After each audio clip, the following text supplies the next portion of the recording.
Ибрагим мырза, саламатсызбы? Саламатчылык. Парламенттик шайлоого катыштыңыз, андан кийин элчилик кызматтан кеттиңиз.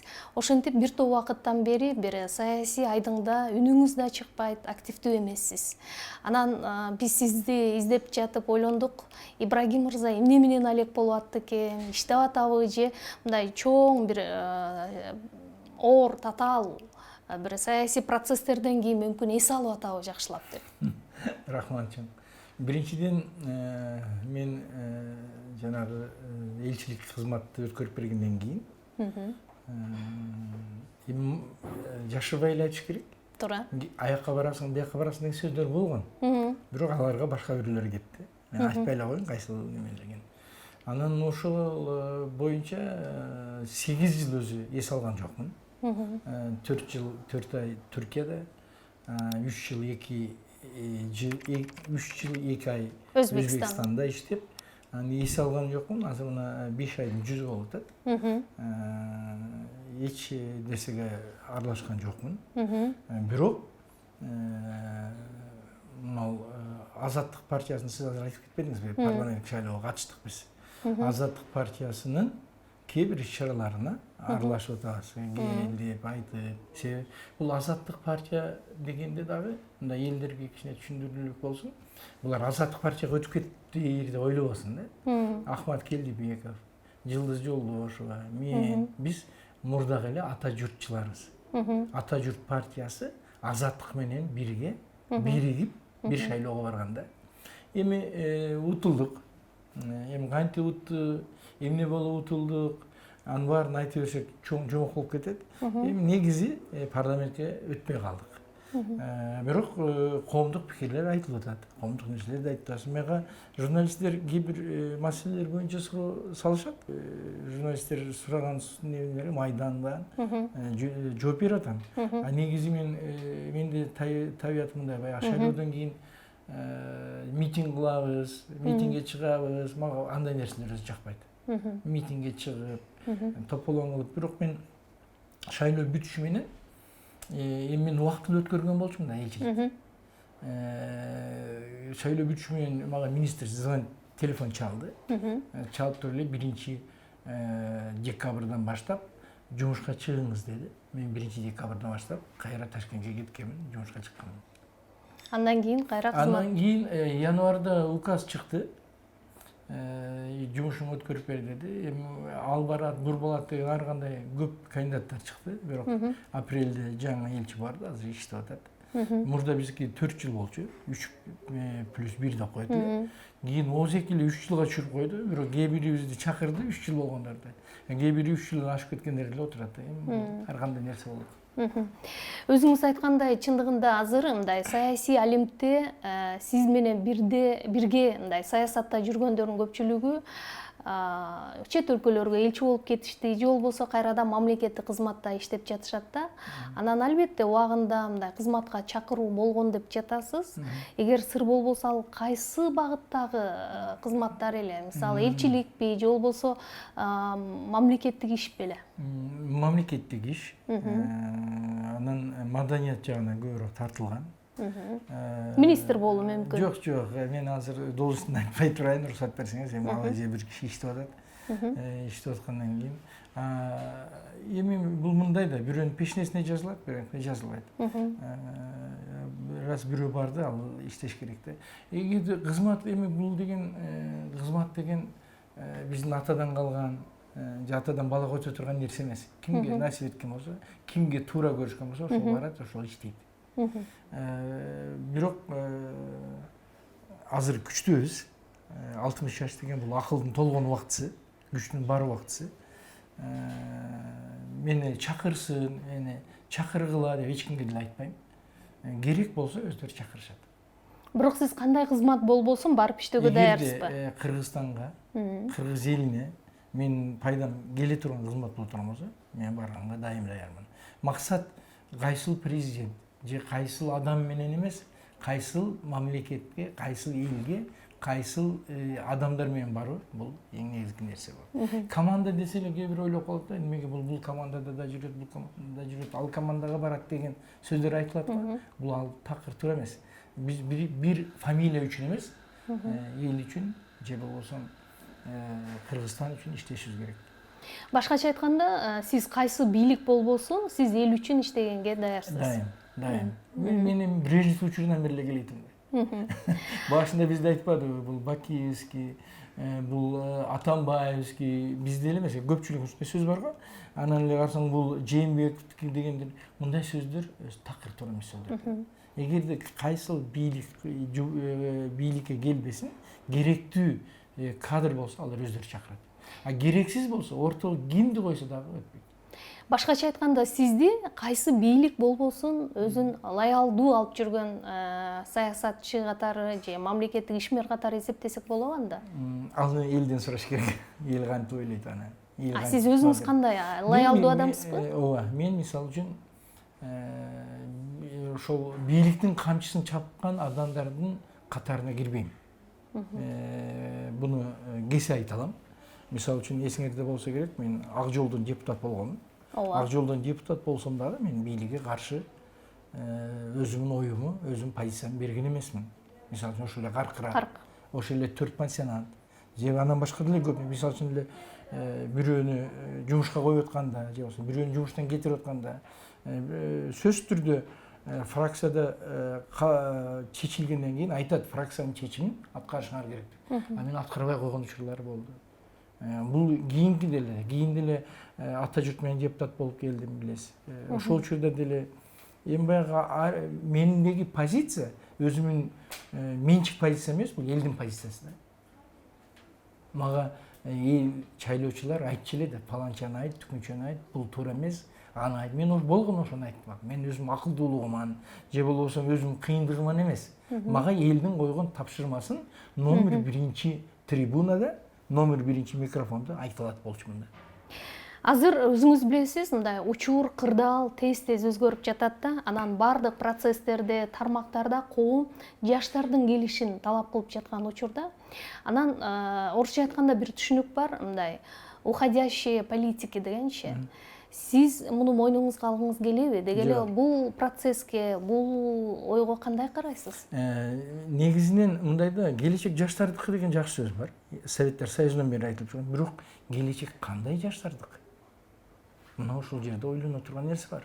Мисалы үчүн келечек жаштардыкы деп эле бүт бардыгына жаштарга бере берсек, бар жокту башкара албай калышы мүмкүн. Көп жаштарды көрүп атасыздар. Түрмөгө отуруп атат, же болбосо башка иштер менен кетип аткандар бар, же аз эле иштеп кайра алып койгондор бар. Мамлекеттик кызматты билбей туруп келип калган жаштар бар да. Туура, келечек жаштардыкы, бирок кандай жаштардыкы? Келечек билимдүү, илимдүү, мекенин сүйгөн жаштардыкы десек туура болот да. Кепчилиги митингге чыгып койсо эле менин ордум экен деп чыгып атат. Кээ бири блогер болуп алып эле бирөөнү жамандап туруп чыгып алып отуруп аткандар болуп атпайбы? Мамлекеттик кызматты билбей туруп мамлекеттик кызматка келип аткандар такыр туура эмес. Уходящий деп атасыз, орусча уходящий. Уходящийга биз кире элекпиз. Мен жана башында айткандай, 60 деген бул акылдын толгон учуру, аксакалдардын эң жашы. Аксакалдардын эң жашы, кубат бар, күч бар, акыл бар, иштей турган убакыт. Бирок бүт бардыгы эле жаштарга берип койсо, илимде бир жакшы сөз бар. Наука без молодежи это трагедия, а без аксакалов это комедия дейт. Бизде комедия дагы, трагедия дагы болбош үчүн алтын ортолук керек экен да. Сөзсүз керек. Бир, экинчиден, эсиңизде барбы, мурда комсомол, пионер, октябрят, ошондон баштап тарбияланып келип, анан кийин барышат эле. Азыр бизде ошол школа жок болуп калды. Мен демократия ошо жаштарды айтып атасыз. Мен мурдагы дагы бир интервьюда айтканмын бул жөнүндө. Жаштар, ошол эле жаштар, биз батыштын демократиясына киришибиз керек деп, батыштын цивилизациясына эмес, канализациясына түшүп кетип баратат да. Анын канализациясына түшүп кетип. Мындай нерсе бизде болбош керек. Эгерде ошол жерде аксакалдар тура турган болсо, алар жол баштай турган, калыс ой айта тургандар, болсо ошолорду уга турган жаштар дагы болуш керек, айта турган аксакалдар дагы болуш керек. Азыр кээ бир айылды карасаңыз, айылда чалдар бар, аксакалдар жок. Кээ бир районду карасаңыз, чалдары бар, аксакалдар жок. Аксакал деген бул чындыкты айтып, ак бата бере турган, ак бата айта турган, жаштарды көрсөтө турган киши. Үлгү боло турган Үлгү боло аксакалдар адамдар. жок деп атасыз. Ошол нерселер бизде жок эсе болуп кетип баратат да. Эми Буну азыр жоготпош керек. Себеби аксакалы жок, айылдагы көрксүз, аксакалы жок, дасторкондогу көрксүз, аксакалы жок, мамлекеттеги көрксүз болуп. азыр сиз күтүү абалында жашап жатат деп айтсак болобу анда? Мындай күтүп, мага аны берсин, мага буну берсин деген дагы нерсе жок. Андай деген ой жок. Бирок үмүт дагы бар.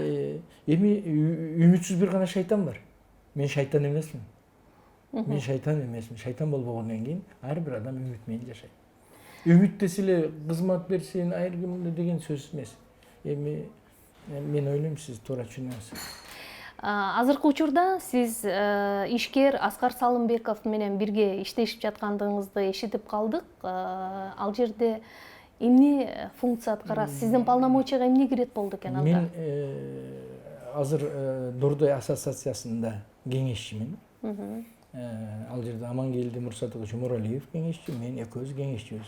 Мага чейин ал жерде Абыкеев кеңешчи болгон экен. Бирок мурда 2013 жылы мен министрликтен кеткенде, вице-премьерликтен кеткенден кийин да жумушсуз 1,5 жыл жүргөнмүн. Ошондо дагы Салымбеков мени чакырып алып, өзүнө вице кылып бирге иштешкенбиз. Ошол жерде дагы. Коомдук башталышта кеңешчисизби же айлык төлөнөбү? Айлык төлөнөт. Айлык кадимкидей төлөнөт. Трудовой эмгек китепчем жазылат, эмгек китептем ташылган, буйрук менен мыйзамдуу иш. Коомдук байланышта болсо, эми биз коомдук иштерди кыла беребиз. Бул бир башка. Эми мен үй бүлө деген бар, бала чака деген бар. Биз өмүр бою айлык менен жашаганбыз, айлык менен жүрөбүз. Ошого Салымбеков аны жакшы билет. Ошого келбейсиңби, мен мурда иштедиң эле, дагы иштебейлиби бирге деп чакырып алды мени. Сиз мындай Кыргызстанда белгилүү публичный адамсыз, саясатта жүрдүңүз, мамлекеттик иште жүрдүңүз. Дээрлик сиздин муундагы көп замандаштарыңыздын чакан болсо дагы ишкерчилиги бар. Сиз андай ишкерчиликти түптөй алганыңыз жокпу? Мен колуман ушул нерсе келбейт экен. Мен аракет кылганмын убактысында.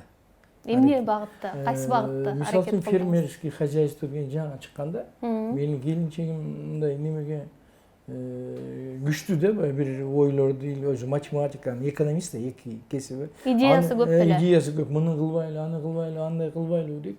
Аракет кылып көргөн учурлар болду.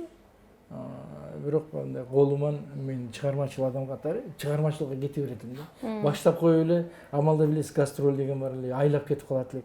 2 айлап, 3 айлап кетип калчу элек. Ошого кетип калат эле, мага калып калат, ушундай болуп. Мугалим болуп иштедим, 27 жыл вузда мугалимчилик кылдым. Университет уруксат берсе мен гастролго чыгат элем. Ошентип мен мындай ишкерлик чындыгында менин кесибим эмес. Үй бүлөңүздө ишкерчилик кылгандар барбы, жокпу? Жок. Мисалы чоң кызым педагог илимдеринин кандидаты, доцент, сабак берет, англис тилинен, академияда мугалим болуп иштейт. Андан кичинеси азыр 3-чү баласы менен үйдө отурат, бирок ал да Славянский университетте иштечү эле, декретныйден чыга элек, 3 жолу катар декрет. Балам Элеман дагы мамлекеттик кызматта иштейт. Бул мурда жогорку кеңеште жардамчы болуп депутаттарга 5 жыл, 6 жыл иштеди. Анан азыр бажы кызматында иштейт. Келинчегим мурда университетте иштечү эле. Дайым менен иштечү эле. Кийин мен Бишкекке которулгандан кийин азыр иштебейт. Сиз окутуучулук кесибиңизди андан ары аркаласаңыз болот беле? Анткени сизде мүмкүнчүлүк чоң да. Азыр сиз эмне үчүн өзүңүздүн Жунусов деген мектепти түзгүңүз келбейт? Же мүмкүн идеяңыз бар чыгар, бышырып жүргөн? Жакшы суроо болду, аябай. Мен сабак бергенди жакшы көрөм. Жана сизге айткандай 27 жыл мен мугалимчилик кесипти аркаладым. Бизди бирөө көрсө эле бул ырчы, анан башканы ойлобой калышат. Негизи мен лекция окуганды жакшы көрөм. Мен студенттерге көп лекция окугам. Азыр мен политологиядан сабак бергенге толук мүмкүнчүлүгүм бар. Себеби мен педагог илимдердин кандидаты, профессормун.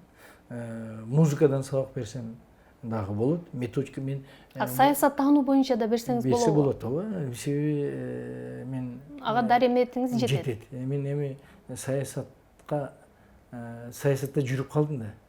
Ага караганда азыр мен методика преподавания музыка деген сабак бар да бизде. Мен ошондо көп эле окугамын. Анан элементарный теория музыки деген. Анан вокалдан да сабак берчүмүн, азырдан бөлүп. Алардан берсем дагы болот.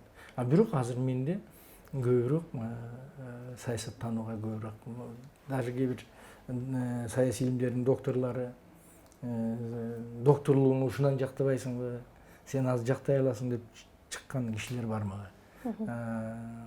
Аны жазса да болот. Азыр мен бирок сабак бергенди жакшы көрөм, чындап эле. Студенттер менен иштегенди жакшы көрөм. Мисалы үчүн Жакшы көрөсүз, бирок эмне үчүн анда бул жакшы көрүүңүздү ишке ашырбай жүрөсүз да? Эми мындай да, университетке барып, ректорго айтып, мен силерде сабак берейинби деп бирөөгө айта элекмин. Аны айта албайм да мен. Бирөө мени чакырып, кокусаны, сен ушундай сабак бересиңби десе, ошондо гана ооба дейли. Бул менин кичинемен түзүлгөн нерсе. Өзүм бирөөлөргө суранып, бирөөлөргө барып, мисалы үчүн азыркы эле сиз менен санап өткөн 2 жолу депутат болдум, 2 жолу министр болдум, вице-премьер болдум, 2 жолу элчи болдум. Мен бирөөдөн долуш сурап барган эмесмин эч качан. Кээ бир айтат, акча берип барышат, бирөөгө бир тыйын бербей ушулардын баарын басып өттүк. Мисалы үчүн вице-премьерликке мен ачык эле айтайын, биз ата журттан утуп келгенден кийин мен мурдагы 4-созутта да депутат болгондо мен жаштар билим берүү, илим, спорт комитетин башкарганмын. Ошонун башчысымын. Кийин да ошо комитетти бергиле десем, азыркы эле президент Садыр Жапаров менен Камчыбек Ташиев мени чакырып алып, болбой мени вице-премьерликке алып барышкан. Мен 3 күн телефонду өчүрүп койгом, вице-ликке барбайм деп. Анан мага Сабыр Жумабековду жөнөтүшкөн. Сабыр Жумабековду жөнөтүп, аны министрликке дептир, саламаттык сактоо министрликке. Анан ал айтыптыр, Ибрагим Жунусов барса мен да барайын, ал барбаса барбайм деп, анан үйдөн келип мени көндүрүшүп, анан алып барышкан вице-премьерликке. Бул мындай айтып атканым, мен бирөөлөргө барып, бирөөлөрдөн суранып, мындай нерсе Кызматка келбейсиз. Керек болсо өздөрү беришет. Керек болбосо Кудайдын айтканы болот. Албетте, 2 чакырылышта жогорку кеңешке депутат болдуңуз, вице-премьер болдуңуз, министр болдуңуз. Анан өзүңүз да мына жогоруда учкай белгилеп өтпөдүңүзбү? Убагында азыркы бийликте отурган Ташиев мырза менен Садыр Жапаров менен бирге иштедиңиз. Анан азыр бул кишилер менен сиздин алакаңыз, байланышыңыз барбы? Ошол кездегидей жакын достук мамиле сакталып калат бекен же өзгөрөт бекен? Байланышым жок. Жумуштан кеткенден кийин байланышат. Ага чейин элчи катары байланыш бар болчу. Президент менен дагы, Ташиев менен дагы, премьер-министр менен дагы дайым иштешип турушубуз керек. Элчиликтен кеткенден кийин бирөө менен байланыша элекмин. Мисалы үчүн аларга тоскоолдук кылбашым керек да. Раз мен иштебей аткандан аларга тоскоолдук. Мен барып андай кылайлы, мындай кылайлы десем туура эмес болуп калат да. Элчилик кызматта турганда сөзсүз байланыш болот. Улуттук коопсуздук менен сөзсүз сүйлөшүш керек. Анын үстүнө улуттук коопсуздук комитетинин төрагасы, билесиздер, делимитация, демаркация комиссиясынын да башчысы. Аны менен сөзсүз көп жолу сүйлөшүш керек. Президент менен биз дайым алака болуп, себеби биз президенттин ошо мамлекеттеги түздөн түз өкүлүбүз да. Туура. Ошон үчүн сүйлөшүүлөр болуп турган, көп жолу болгон. Анан кийин эч нерсе болду элек. Сиз Ата журт партиясы менен жогорку кеңешке депутат болуп келгенсиз. Ал кезде ал партияда ошол эле Ташиев мырза бар эле, Келдибеков, дагы бир топ, сиз дагы бар элеңиз. Кийин Ата журт Кыргызстан болуп 2020-жылкы шайлоодо өзгөрдү. Эмне себеп болду? Эмне үчүн Ата журт Кыргызстан сизди катарына кошкусу келген жок? Ата журт партиясынын төрагасы Ахматбек Келдибеков. Ахматбек Келдибеков партия менен Азаттык менен кошулду.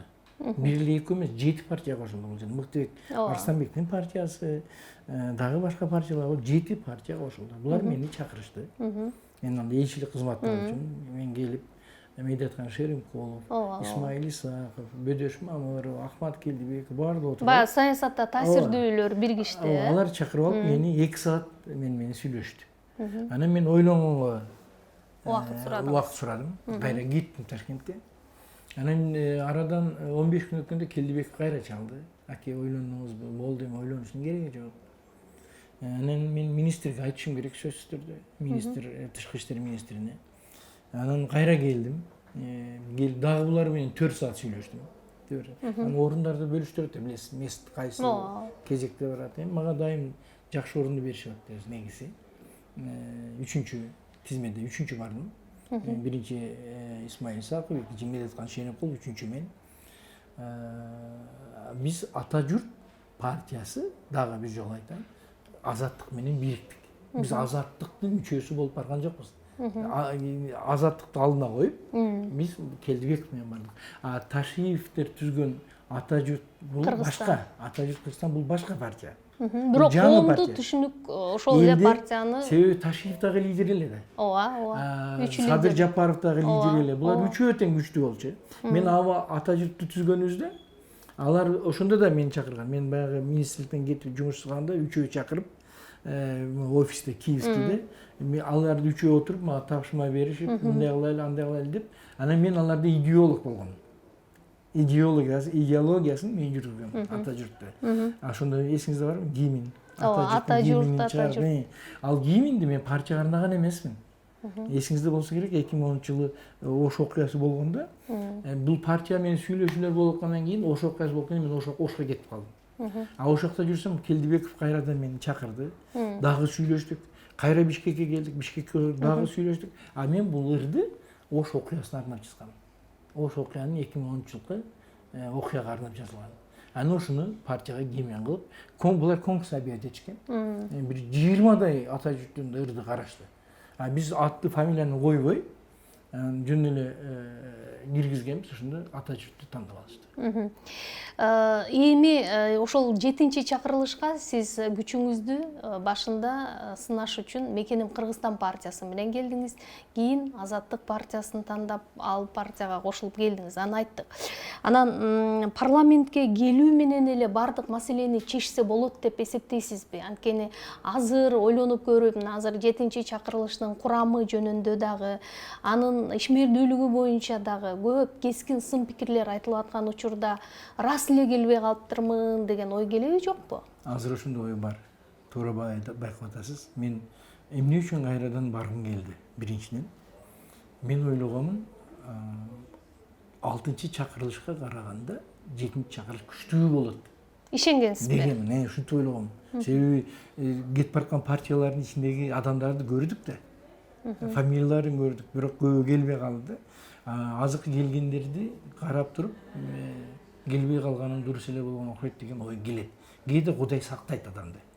Кээде Кудай сактайт да, бияка барба, бияка жүрө, бияка барсаң башыңа кыш түшүп кетет, бияка барсаң башыңа таш тиет, бияка түз барасың деп кээде бөлүп кое тургандай сезилет да. Эми мен баягы парламентке келбей калган адам катары, буларды айтсам кээде туура болбой калышы мүмкүн да. Бирок чындыгында барган сайын парламент күчү жок, парламентке айланып атат. Буга эмне себеп деп ойлойсуз? Элдин тандоо сөзү ушундай болду. Бир. Анан келген депутаттар, мисалы үчүн өткөндө 7-чи чакырылышка баа бериңизчи деп мага телефондон сурашты да. 5 балдык системада канча коет элеңиз деп менен сураганда, чынайым Кутманалиева. Сонда мен 3 деген баа койдум, мугалим катары. Анан мага бир-эки тааныш депутаттар звонить этти, эмнеге 3? Эми ушундай болуп атат партия. Биз эми келбей калган адамдар баягы мышык илинип турган сары майга жетпей сасык деп аткандай көрүнүп калышы мүмкүн. Бирок чындыгында биринчи чакырылыштын депутаты менен 7-чи чакырылыштарды барган сайын карап көрсөңүздөр, график ылдыйга эле түшүп кетип атат. Барган сайын ылдыйга. Айтыңызчы, бул ушул парламенттин курамына байланыштуу болуп атабы, же болбосо парламенттин күчүнүн, ролунун жок болуп жатышы мындай биздеги баш мыйзамга байланыштуубу? Парламентти кандай парламент экенин депутаттар өздөрү түзөт да, өздөрү күчү менен көрсөтүш керек. Эгерде булар жакшы иштеп берсе, жакшы маселени койсо, эл аналарды жакшы көрсө, аны бир да саясатчы буза албайт. Ал элдин ишеничине кирген болсо. Мисалы үчүн мурда дагы бештики начар эле дешет, анан азыр карапса, бештики жакшы экен дешет. 4-чү чакырылыш начар экен дейт. Карап туруп 4-чү чакыры жакшы экен дейт. 3 жаман экен. Жылдан жылга түшүп барат да. Түшүп кетип барат. Анын азыркы түшүп аткан себептери деле депутаттардын өзүнөн да. Мисалы үчүн футбол талаасында оюнчулар 11 футболист ойноп аткан болсо, булардын жаман ойногонунан башкага утулат да. Бүгүнкү күндө ошондой болуп атат да. Эми бир эле нерсени айтып коеюн, мен депутаттардын баарын мындай жиликтеп бөлбөй эле. Мисалы үчүн депутаттардын көтөргөн маселесин карап көрсөңүз, бул эмне деген билими, жогорку билимдүү болбосо дагы, жогорку кеңеште депутат болсун дегенди көтөргөндүгү өзү уят. Менин тааныштарым бар, Түркияда, Өзбекстанда, Казакстанда чоң саясатчылар. Алар күлүшпөдү. Бул эмне деген? Эми мен карап көрүңүз. Бир министр келсе, ал министр профессор, доктор наук болса, ал парламенттен отчет берсе, 11-ci классты бүткөн же 9-ci классты бүткөн жогорку билими жок кантип отчет алат аны? Же болсун генерал отчет бергенди келди бир. Анан 9-ci класстын билими менен 11-ci класстын билими менен генералдан кантип отчет берсе? Ушуну көтөргөндө эле булардын аброю андан бетер түшүп кетти. Башкаларын айтпай эле коеюн. Бийлик ошол өзүнүн 500 күндүк бир маалыматын берди. Анан сиз азыркы жасап аткан иш аракетине, жүргүзүп аткан, эгер ал болуп жаткан болсо, реформалык кадамдарына бүгүн кандай карайсыз? Негизи аракет кылышып атат, бирок жыйынтыгы жок. Машина же болбосо трактор жүрүп турат, алдына кетүүнү анча сезбей атасыз. Аз-аздан болгонун билсек дагы жакшы нерсе да. Мисалы үчүн азыр мен эми социалдык тармакты башкарып жүргөн адам катары социалдык тармакка жакшы басым коюлуп атат. Жакшы басым коюлуп атат. Аларды колдоо, аларды көтөрүү, бул жакты дагы бир жыйынтыгын чыгарыш керек. Бизде мамлекет болгондон кийин мамлекеттин өзүнүн идеологиясы болуш керек. Идеология бүгүнкү күндө жок эсе. Идеологияны издеп, ар тойлордо, ар кечелерде, ар жыйындарда издебестен, идеология кыргыздын түпкүрүндө турган каада салт, үрп адаты өзү идеология. Биз аны мыйзамга жазбай турган, конституцияга кирбей турган макал лакаптарыбыз менен идеологияны түзсөк болот. Биз ушул нерселерди кыла албай атабыз. Бюджетти айтып атабыз, бюджет мына бюджет көтөрүлүп атат, жакшы болуп атат, мынча өсүү болуп атат деп атабыз. Аны эл сезбей атат. Бюджет өскөнү менен баалар да өсүп атат. Эгерде баалар, продукталар, эт, башкалар баары туруп айлык өсүп кетсе, бул өтө жакшы нерсе болчу да. Биз азыр мынча көп налог түшүп атат дегени менен мынтип карап көрсөңүз, бул кымбаттаган болсо налог сөзсүз көп түшөт да. Мисалы үчүн мен эми внешний политикада да жүрүп калдым. Биз эсептейт элек да. Ар бир өткөн товарды эсептеп биз отчетун алабыз. Алар товар мурда мынча турган болсо, азыр мынча турган болсо, анын ошол эле проценти көп чыгат атпайбы? Бюджетти көтөрөм дегендердин бюджети көтөрүлбөй эле, бюджетти көтөрөм дегендердин өзүнүн бюджети көтөрүлүп атпайбы? Казынаны бай кылам дегендердин өздөрү байып атат да, казынабыз байыбай атат да. Бул өтө коркунучтуу. Өтө коркунучтуу. Анан дагы коркунучтуу нерсе эжеке биздин маданиятыбыз аксап атат. Александр Македонскийдин бир жакшы сөзү бар. Эгерде бир мамлекетти кылычсыз, кансыз басып алгың келсе, маданиятын киргизип кой дейт да. 50 жылдан кийин ошол мамлекет сеники дейт. Биз кимдердин маданиятын азыр биз коргоп атабыз? Кимдердин тилин коргоп атабыз? мисалы үчүн кыргыз тил дайым коргоого муктаж да. Башка тилдин муктаждыгы жок. Тилди өзүбүздүн тилди барктабай, маданиятыбызды барктабай, анан биз аныкын мактап, бунукун мактап, аныкын жулуп, бунукун жулуп келе берсек, биз мамлекеттүүлүктү жоготуп коюш коркунуч бар.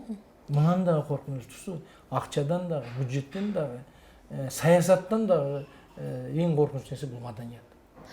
Бүгүнкү күндө кадр тандоо маселеси жөнүндө оюңуз кандай? Дегеним, мисалы, бизде таңкыстык барбы же болбосо кадрларды тандоодо бийлик мындай чоң катачылыктарды кетирип жатабы? Негизи кадрлык катачылыктар болуп атат. Дагы эле ушул. Муну эмнеден көрүп турасыз? Бүгүнкү бийликтин бүгүнкү кетип аткан катачылыгы. Бул тандоосу туура эмес болуп аткандыгы. Mesela tez kadrdan almaşıp atkandı. Kadrды koydu, kандай kadr eken birinci bilip durup anan koyuş gerek. Kандай kızmatka koyup olsun, bul iştey albayt turбайбы деп аны кийин алып койгон, бул туура эмес. Кадрдык катачылык мурда дагы болгон, азыр дагы болуп атат. Сталиндин жакшы сөзү бар эле го. Кадры решает все деген. Ошол нерсе бизде жок болду. Бир бардыгы өйдөгө төңкөп коюп, кадрлар өздөрү чече албайт кандай сезилип атат да. Туура эмес кадрлардын отуруп калганы ушул. Мисалы үчүн дагы эле айтам, башында айткам. Мамлекеттик кызматта бир күн иштебей, мамлекеттик кызматты башкаруучулар пайда болуп калды.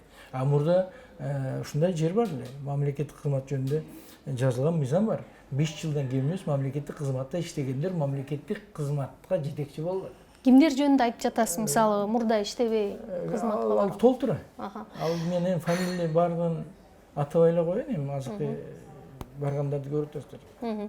Дагы бир маселе, азыр кадр жөнүндө сөз болгондо дагы бир айтылат, бул боюнча президент дагы өзүнүн оюн айткандай болду окшойт. Мурунку бийлик же тактап айтканда Бакиевдин учурунда иштеген кадрлардын бардыгы азыр мындай эң бир ключевой местолорго келишти дешет. Кошуласызбы жокпу? Жок, бардыгы десем туура эмес болуп калат, бардыгы десем, бирок бар. Бирок мен дагы бир жолу айтам. Бул Бакиевдики, бул Акаевдики, бул Атамбаевдики деген нерсени өчүрүш керек. Бул такыр туура эмес нерсе. Мисалы үчүн мен Өзбекстандын алыска барбайм. Ушунчалык запас кадрларды көрөм да. Ушунчалык запас кадрлары бар. Ошол запас кадрларын көрүп суктанам да. Ал канчага чыккан жашын карабайт. Ал татыктуу эмес экен. Бизде андай нерсе болбой калды да. Бирөөнү койсоң эле бирөө чыгат, бул аныкы, бул бунуку. Ал аныкы болуп анын баласы же анын үйүндө жашаган адам эмес да. Ошол учурда иштеп койсо, өзү кичинекей болсок, аз болсок, бул нерсеге кошулбайм. Бул Бакиевдики, бул аныкы, бул бунуку деген нерсеге кошулбайм. Мисалы үчүн Бакиевдин учурунда деле Акаевдин кадрлары иштеген, Масалевдин кадрлары иштеген. Атамбаевдин учурунда деле Акаевдики дагы иштеди, Бакиевдики да иштеди. Жээнбековдин учурунда деле ошондой болду. Азыр деле ошондой. Себеби бизде башка кадрларды даярдай турган бизде институт өзү жок. Бакиевдин Ак жол партиясы аркылуу парламентке келгендигиңизди өзүңүз айтып өттүңүз. Анан ал киши менен деле мамилеңиз жаман болгон эмес. Анан бүгүнкү күндө азыр социалдык түйүндөрдө өзгөчө Бакиевдин соңку берген интервьюсунан кийин ал кишини мындай реабилитациялоо боюнча атайын даярдалган процесстер башталды деген дагы сөздөр таркап жатат. Сиз бул ойго кошулат белеңиз? Мен бул ойду айтаардан мурда ошо президенттер жөнүндө өзүмдүн оюмду айтсам, уруксат берсеңиз. Макул. Мисалы үчүн Акаевди келип, кээ бир нерселерин актап, мына бу жерде мындай экен, бу жерде андай экен деп барып келгенге уруксат болду. Бакиевде деле ошондой болсо, бул жаман болбойт. Эгерде ал кишинин интервьюсун толук көрүп чыктым, мен айткан сотуна барам, айткан сотуна катышам, өзүмдү акташ үчүн деп атпайбы? Эмне үчүн мүмкүнчүлүк бербешибиз керек? Эмне үчүн бербешибиз керек? Эгерде ошол атылган адамдарга, балдарга себепкер болсо, күнөөкөр болсо, анда күнөөсүн келип көрсөтсүн. Күнөөсү жок болсо анысын далилдесин. Эгерде башка кемчиликтери болгон болсо, мынча акча алып чыгып кетти деп атат, мынча нерсе алып кеткен дейт. Болсо аларды ордуна койсун. Буларды реабилитация деп айтыш башкача сөз болуп калат. Бирок хандардын башка мамлекетте мынтип жүргөндүгү биздин элге жакшылап келбейт. Мына казактарды карабайсызбы? Кенен Сарынын башын дагы эле издеп жүрүшөт. Дагы эле ошонун өзүн эмес, башын алып келип коюлгонго. Биз болсо бирөөнү каматып, бирөөнү мындай. Алар күнөөлүү болсо келип өзүбүздө жооп берсин. Бирок ошол процесстер Кыргызстандын өзүндө кандайдыр бир учурда мындай коом тарабынан бир бетке кабыл алынбашы белгилүү да. Анан ал саясий чыңалууну жаратышы мүмкүн эмеспи? Ошондон кооптонсо болобу? Жаратылып коюшу мүмкүн. Жаратылып калышы мүмкүн. Себеби берки көз өткөн балдардын туугандары бар. Туура. Үй бүлөсү бар. Алар ошол маалда бешиктеги бала бүгүнкү күндө 12-ге чыкты, ошондо төрөлгөн бала. Булардын баардыгы тууган урук, жер болуп, буларга ушундай нерсе болуп калышы мүмкүн. Бирок мен дагы бир жолу айтам. Турцияда хандарды, өздөрүнүн султандарын шунчалык бапестеп, шунчалык сыйлашат. Биз ошолор өткөндү сыйлай аткандыгыбыз үчүн кээ бирде ушул нерсеге барып атабызбы деп ойлойм да. Мисалы үчүн Өзбекстанда айткан деген бул коркуу эмес, сыйлоо. Ошон үчүн бизде хан көргөн деген эл бар. Билесиз, хан көргөн деп айтышат. Бул нерселерди өткөндөрдү эгерде күнөөсү болсо дагы бир жолу айтам. Эмне үчүн сотко катыштырбашыбыз керек? Мына келип акталса акталып, камалса камалып, ушул жерде болсун да. Ушул жерде өтсүн деген оюм бар да. Адамды бактысыз кылган 3 нерсе бар да өзү. Адамды бактысыз кылып турат. Бул өткөнгө дайым өкүнгөн адам бактысыз. Бүгүнкүсүнө ыраазы болбогон экинчи адам бактысыз. Үчүнчү адам эртеңкисине ишенбеген адам бактысыз. Ушу 3 нерсени биз жулуп салышыбыз керек да. Өткөндү оңдоп, барып оңдоп келе албайт эч ким. Өткөндү оңдош үчүн эртеңки келечек керек бизге. Эртеңки күндү ойлошубуз керек. Учурунда Матраимовдардын партиясы катары эсептелген Мекеним Кыргызстандын курамы менен барган бир топ саясатчылар тууралуу мындай сын пикирлер ардын айтылды. Анын курамында сиз дагы бардыңыз эле. Эми Матраимовдун таасири убагында абдан күчтүү болгондугу белгилүү. Бүгүн ал кишинин таасири же болбосо анын схемалары дейликпи, барбы азыр иштеп жатат деп ойлойсузбу? Биринчиден мен Мекеним Кыргызстан менен барганымдын себеби дагы бир жолу Ахмат Келдибеков, Ата журт партиясы Мекеним Кыргызстан ошондо да кошулган. Ошондо да мен 3-орунду алгам. Ал киши Келдибековдун айтканына эле макул болгондугуңуз үчүн баргансызбы? Жок, биз Ата журт ким менен барышты ойлогонбуз. Бул бир. Экинчиси мени Матраимовдор өздөрү да чакырган. Өздөрү мага Ташкентке келип сүйлөшүү бир болгон. Андан кийин бияка чакырганда учуп келген. Искендер мырзабы же Раим Матраимов? Раимбек. Мен булардын менен кичинемен мен студент кезде Раимбек 4-чү класста окуйт элем. Мен ошондон бери Раимбекти жакшы билем. Раимбекти ошондон бери жакшы билем. Мына ар кандай сөздөр айтылат. Буларды кандай дейт, андай дейт.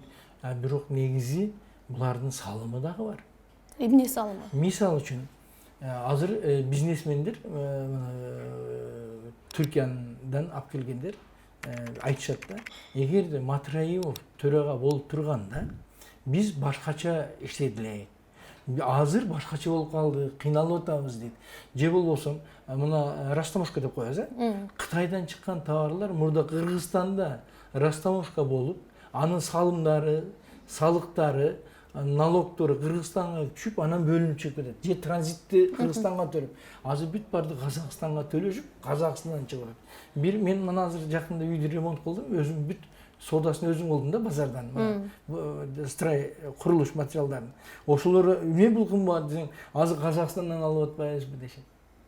Мурда булардын баарына шарт түзүп беришкен. Бул кандай схема экендиги үчүн алар өздөрү жооп берсин. Бирок элге шартты түзүп берген нерселер болгон. Пандемия учурунда булардын жардам бергендигин бүгүнкү эл тааныбайт. Андан сырткары Раимбек Матраимов өзү эч качан бир нерсени айтпайт да. 200дөй баланы окутуп жүрдү. 200дөй баланын контрагын төлөп. Аны бир жерде айтпайт бул. Азыр анан канча өчүп кетти билбейм. Мен ошо шайлоого баргандагы нерсени айттым да. Анан дагы көбөйүп кеткен. Канча адамды операция кылдырды. Туура көрүнүшпү? Бир гана Матраимов эмес, бир топ ошол коррупция менен шектелгендердин ошондой эркиндикке чыгып жатышын коом жакшы кабыл алган жери жок да. Кабыл алгандар бар, бирок кепчилигин жини келгендер да бар. Булар кустурду деген сөз болгон. Бул сөз деле жакпайт мага. Бирок төлөп берди деп эле айтайлы. Төлөп кетирген кемчилиги боло турган болсо, булар кайсыл жол менен төлөдү? Кайсы сот чечим чыгарды? Кайсыл тергөөчү эсептеп чыгарды?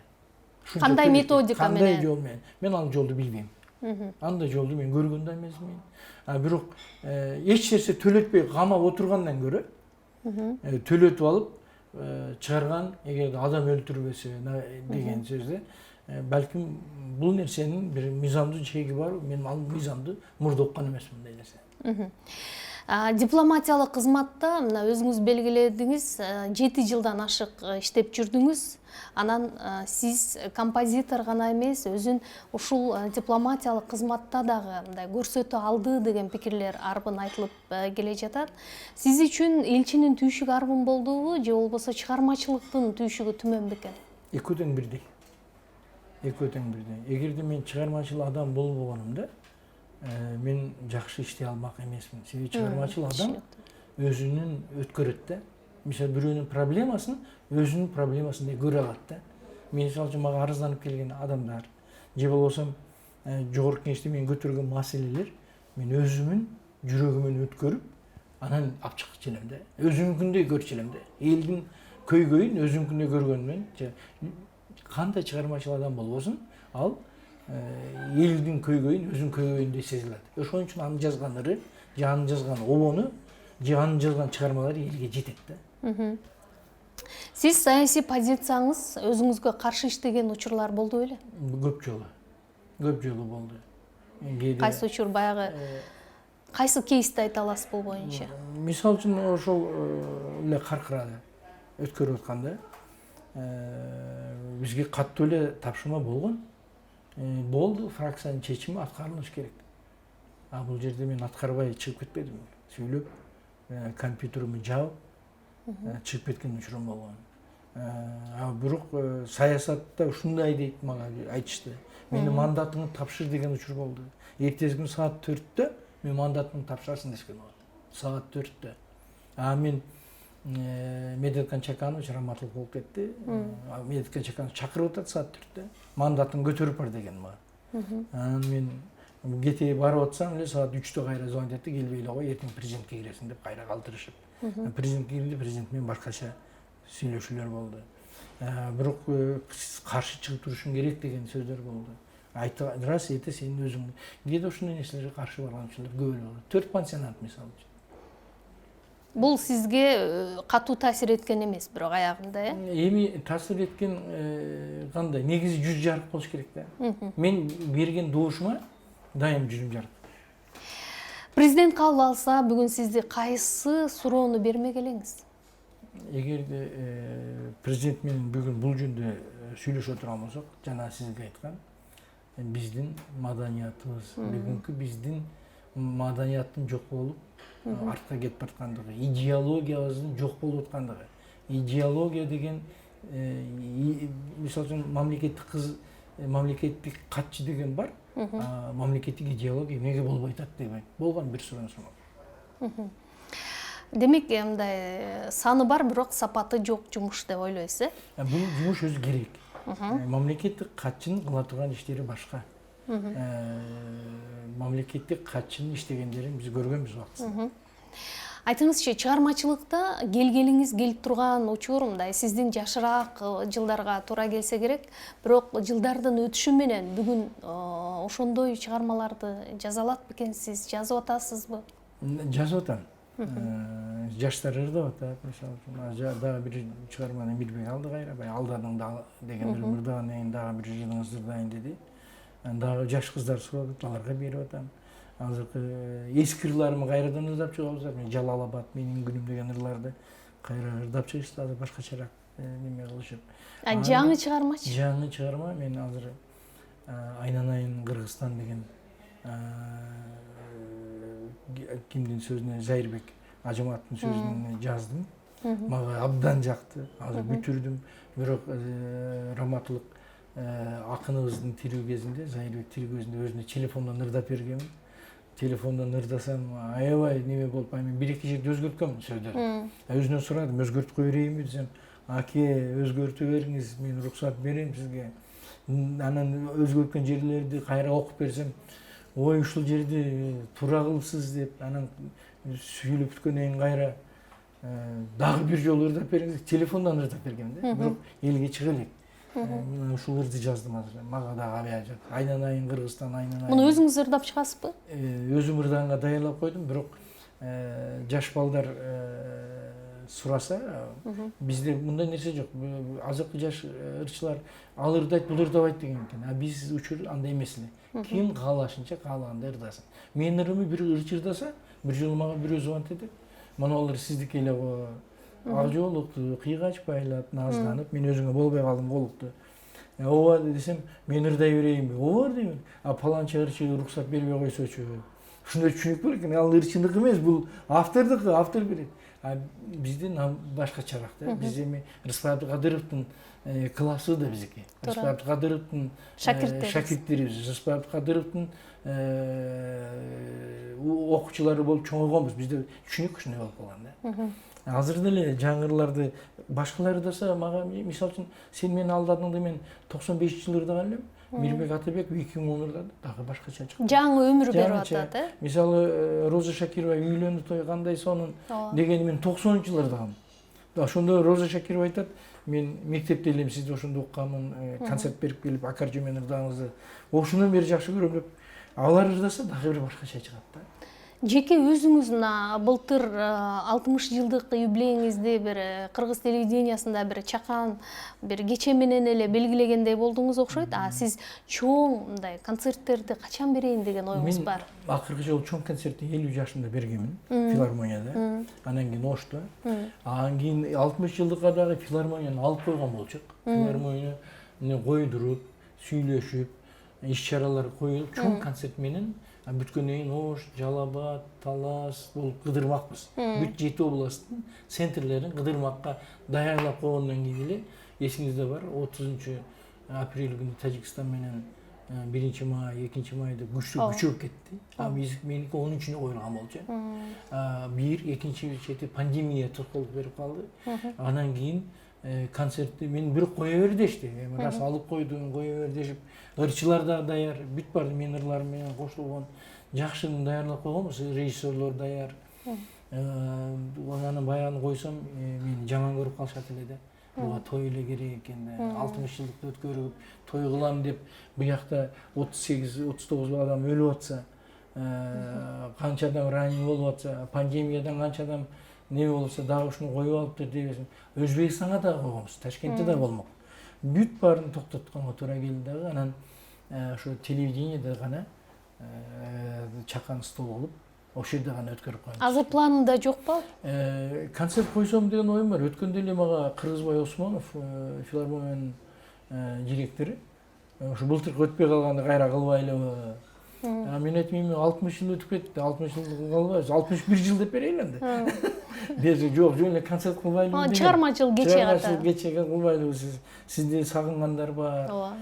Дешти. Мен өз ырдаганды жакшы көрөм.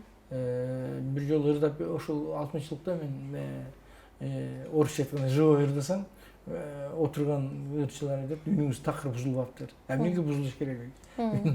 Ошондой эле экенсиз дешет. Мен деле ырдаганды жакшы көрөм. Ырдагым келет, чыктым, түшүмдө концерт берем. Түшүмдө көп концерт берем. Ишенесизби? Концерттерди ырдайм, элдер кайра суранганына аккордеонду коюп. Эмне тоскоолдук кылып жатат анда азыр? Эми бир нерсе бар да азыр, баягы мурдагынчалык деңгээлге чыга албай калышы мүмкүн да. Спортсмендер бир күн кеч кеткенден көрө бир күн эрте кетет го. Балким ошончолук деңгээл болбой калышы мүмкүн деп ойлойсуң да.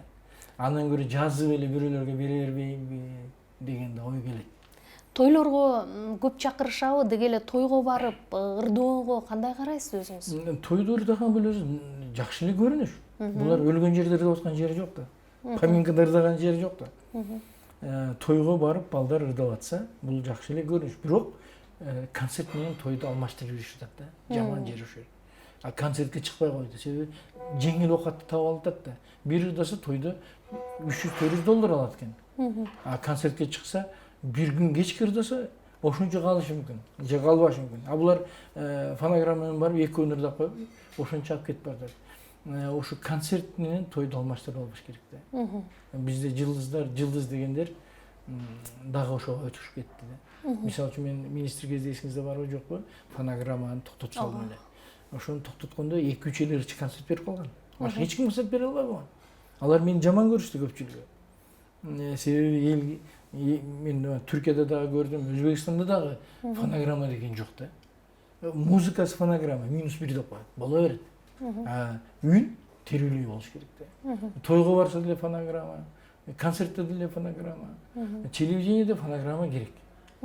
Өтө чоң стадиондо фонограмма макул. Звук ошончолук бере албайбыз. Эми 4 адам турган жерде деле фонограмма да чыкпайбы.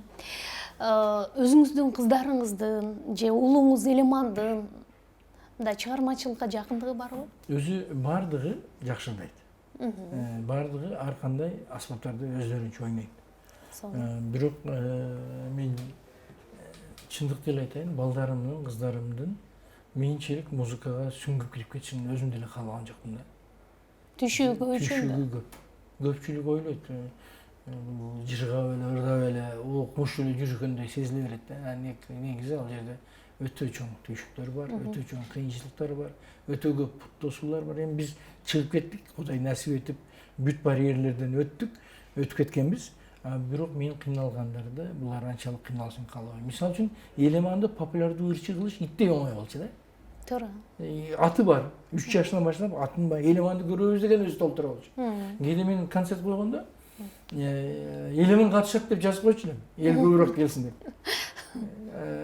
Себеби Элеманды мени көргөнү келгендер, Элеманды көргөнү келгендер көбүрөөк болду. Элемандын үнү да бар, гитара да жакшы ойнойт, рояль ойнойт, өздөрүнө. Мен ошону эле каалайт элем. Булар музыкага жакыныраак боло берсин. Бирок сөзсүз түрдө ырчы же сөзсүз түрдө сахнада адам болушун анча деле каалабадым. Өзүм деле. Азыр небирем скрипка классын. Жакшы ырдайт. Айтыңызчы, өзүңүздү жолдуу адамдардын катарына кошосузбу, жокпу? Өтө жолдуумун. Мен чындап эле айтам, жолум бир эшик жабылса, мага 2 эшик ачылат, мен аны билем. Мен багынганды жаман көрөм. Мен эч качан багынбайм.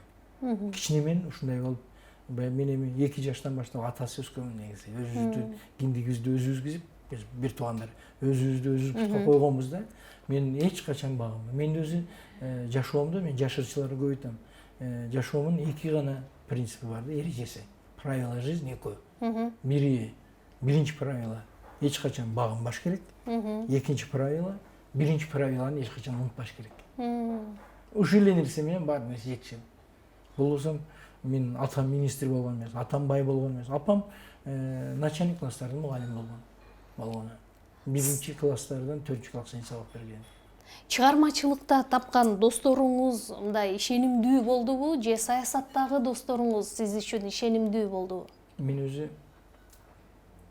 досторду 5ке бөлөм. 5 кыл достордун баарын көргөнмүн. Буну Раматылык Мелис Ишимканов Асаба гезитине чыгарган. Мен Ибрагимдин достордун 5ке бөлүнгөн деп 5 манжаны коюп, баш бармак достор бар. Бир байлыгың болсо, байлыгың үчүн дос болот. Себеби бизде иш жакшы болсо мынтип коебуз го, жакшы. Экинчи сөөмөй дос. Бул бийлигиң болсо дос болот. Себеби бийликтегилер мынтип сүйлөйт го, колдору мынтип. Ортоңго бол. Бул аялың сулуу болсо, сага дос болот. Себеби биз бири-бирибизди урушканда ортоң колду көрсөтүп беребиз го. Бул аялың сулуу болсо дос болот сага.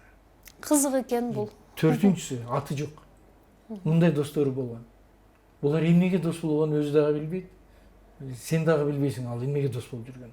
Ал өлүп калса сен да укпай калышың мүмкүн, сен өлүп калсаң ал да укпай калышы мүмкүн. Аты жок достор. Чыныгы достор чыпалак достор. Себеби биз урушуп кеткенде кичинебизде мирис деп жарашпайт, жарашып элек го. Бул чыныгы достор. Менде чыныгы досторум бар. Көппү алардын саны же азаят беле? Көп эмес. Азыркы менин жашоомдо жаңы дос таба албайсың. Менин жакшы досум бар. Ишенген досум бар. Бул менин мурдагы досторум. Ишенген досторум. Бул чыгармачылык болобу, саясат болобу, карабайт. Мен кыйналсам кошо кыйналат. Мени дайым колдоп жүргөн досторум бар. Сыймыктанам алар. Кечиримдүү адамсызбы? Негизи адам кечиримдүү болуш керек. Мен анча кечире албайм. Мен кичине ушул жерге келгенде менин катмам бар. Мен кичинемде апам мугалим болгондо өтпөйбү. Апам менин девизим кичинемде начарыраак болчу. Кийин берки девизге өттүм баягы. Багынбаш керектен. Мурда менде бирөө мага жакшылык кылса, эки эсе жакшылык кылат элем. Бирөө мага жамандык кылса, мен эки эсе жамандык кылат. Бул абдан Ушундай жүрөк оорутат го. Мен ушундай элем өзү негизи. Балким мага ушул бышырды мени балким. Бирок мен апам ушат, ушул туура эмес. Мени бирөө бир чапса, мен эки чабышым керек. Бирөө менин чачымды сыласа, мен анын чачын, көзүн сылашым керек. Ушундай принцип болуп калган. Себеби турмуштун ачуусун көп көрдүм мен. Мен апам абдан кыйынчылык менен чоңойту, төртөөбүздү. Өтө кыйынчылык менен. Бизди адам катарына кошуш апама өтө оор болгон. Ошо 60-жылдар бул өтө кыйын учур болчу да. Азыркы кээ бирөө кыйналдык десе, атаң барбы, апаң барбы, ишиң барбы, айырың барбы, анын эмеси кыйынчылык деп таң калам да. Бизде мен айтпай турган нерселер көп да. Биз ошо күн мага бизалтын чачымды сыласын деген адам жаакка бир чапкан учурлар болгон. Мисал келтирип атам да. Ушу мени азыр урат окшойт десең, бирөө менен жок, ал башкача. Ал азыр принциптеринен кайттыңызбы, ошондой принциптер? Андай принциптен кайттым, бирок кечиримдүүлүк менде азыраак да. Мен анча ушу жагым орусча айтканда слабыйраакмын. Жашооңузда, мисалы саясаттабы же мамлекеттик иштеби, мындай сиз кабыл алган эң оор чечим кайсы болду эле? Негизи саясат менен чыгармачылыкта оор чечимдер деп паланча күнчө десем туура болбой калат. Негизи жашоодо мен үчүн оор күндөр көп болду. Биринчиси, мен чечим кабыл ала албай койгонум, мен атамы өмүр бою көргөн эмес. Көрүшкөнгө Рыспай Абдыкадыров да ортого түшкөн. Көп аксакалдар ортого түшкөн. Мен өмүрүмдө учурашпай койдум да. Эмнеге? Баягы эле сиз берген суроо кечиримдүүлүк жоктугунан. Аялым дагы айткан, учурашып коюшуң керек, бир көрүп кой. Мен өмүрүмдө көргөн эмесмин. Апаңыз менен атаңыз эки башка жолго түшүп кеткен. Эки башка жакта жашашкан. Мен атам өлгөндөн кийин гана көрдүм. Биз өлүгүн алып келип койгонбуз. Апам урушкан, алып келип койгула деген. Аксакалдар чогулуп алып келген да, ошо өтүп кетиптир. Ал чечимиңиз үчүн бүгүн өкүнбөйсүз? Өкүнөм. Ошо мен байсы айткан кыйынчылык дегенimiz ошол. Мага көп айткан, Рыспай Абдыкадыров айткан, мен учураштым атаң менен. Мындай сүйлөштүм, андай сүйлөштүм. Сен менен бир учурашкысы келип атат. Мен сенен суранам десе да такыр макул болгон. Аялым канча суранды, үйгө чакырайлы, чай берип коелу деген. Менин агаларым мага караганда акылдуураак экен, карындашым агам, азыр эки агам тең өтүп кеткен. Алар учурашкан. Бир эле мен учурашпай калдым. Азыр мындай кайсы бир кылыгыңыз же жасаган аракетиңиз үчүн мындай жерге кире уялган учуруңуз болобу? Жок. Жерге кире тургандай учурум болгон эмес, бирок уялган учурларым болгон. Уялган, бирок жерге кирип кетиш деген бул өтө башкача учур болуш керек. Бирок уялган учурлар көп. Адам болгондон кийин ката кетиресиң. Туура эмес сүйлөсүң же туура эмес мамиле кыласың. Туура эмес айтасың. Айтыңызчы, мисалы сиздин жеке дарекке айтылган сын пикирлерге бүгүн кандай карайсыз? Кээде сизди бой көтөрөт дешет экен, кээде эми башка да бир топ сын пикирлерди айтышат экен, мүмкүн азыр сиздин көңүлүңүздү оорутуп албаш үчүн. Жок, айта бериңиз. Айта бериңиз. Кандай карайсыз негизи сын пикирлерге? Сын пикирлерди мен туура эле кабыл алам. Болгону бир эле нерсени караш керек. Төлөм Шөкеевдин бир жакшы сөзү бар да. Бакайдын жайытын тартыш үчүн дейт да, ал кишинин сөзү. Мага окшоп биринчи тартсын дейт да, анан сындасын дейт да. Негизи бизде сынчылар көбөйүп кетип атпайбы? Биз демократия ошого алып келип койду да. Мисалы үчүн демократия мектепте экичилерди алдыңкы орунга коюп атат да азыр. А ошолор сындап атса жеңиң келет да. Мисалы үчүн өмүрүндө бир дубалга мык какпаган сени сындаса, ага жеңиң келет. А кээ бир сындар бар, мен окуйм кээ бирлерин. Карасам, туура айтып атат дейм өзүм ыраазы болом. Кээ бирин айтсам, ой бул мынтипа мен басып өткөн жолду басып көрсүң, ошо мен кийген ботинка менен. Мен кийген ботинка менен мен өткөн жолду басып, мен барган нерселерге басып, мен жасаган нерсени жасап, келип сындаса, ал да жарашат да. Өзүндө үйүнө, бала чакасына бир сындырым нан таппай сындагандар, булар өздөрүнө эле кайта берет. Мен апам айтчу эле да, раматылык. Бала ким кылса өзүнө кылат дейт. Анда бумеранг деген сөздү билбейдик да биз. Көрсө бул бумеранг экен да. Ким жасаса өзүнө, баарын нерсе кайталанат. Бирөөгө жакшылык жасадыңбы? Алдан жакшылык келбейт. Башка жактан жакшылык келет. Бирөөгө жамандык кылдыңбы? Ал сага жамандык кылбашы мүмкүн. А бирок башка бирөөдөн 2 эсе чоң жамандык келиши мүмкүн. Кудай айтат экен да, бирөөнүн көз жашын агызбагын. Ал менен сени жазалаганды сурашы мүмкүн. А мен анын суранышын аткарып коюшум мүмкүн дейт да. Баягы кыргызда макал бар эмеспи? Бирөөгө оор казба, өзүң түшөсүң. кененирээк казсаң, кененирээк каз, болбосо өзүң барып түшөсүң дегендей. Же кененирээк каз, өзүң кошуп түшүп калышың мүмкүн дейт. Сизге чоң рахмат, ийгилик каалайм. Өзгөчө баягы сизди күткөн коомчулук сизден жакшы, мыкты чыгармаларды күтөт. Буюрса, ошолор ишке ашсын. Чыгармачылык эч качан токтобойт. Рахмат сизге. Сизге рахмат.